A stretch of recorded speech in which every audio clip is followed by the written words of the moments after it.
आज हॉस्पिटलमध्ये खूप इंटरेस्टिंग केस बघायला भेटली.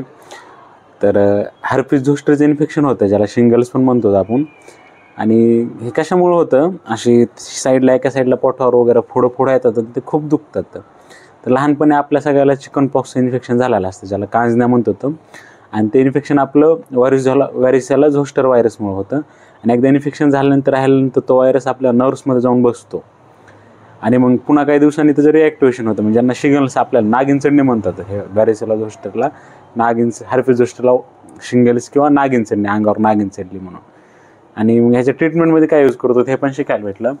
तर ह्याच्या ट्रीटमेंटमध्ये आपण असायक्लोव्हिर नावाचा एक ड्रग यूज करतो, जी की अँटीव्हायरल आहे. 800 MBचे आपण त्याचा डोस यूज करतो आणि ते दिवसाचा 4 ते 5 वेळा घ्यावं लागतं. आणि ह्याचा त्रास पण खूप होतो. मग त्यामुळे आपण नर्व पेन रिलीव्हर मेडिसिन असतात, एक तर तुमचं गाबापेंटिन किंवा प्रिगाबालिन हे पण यूज करू शकतो आपण.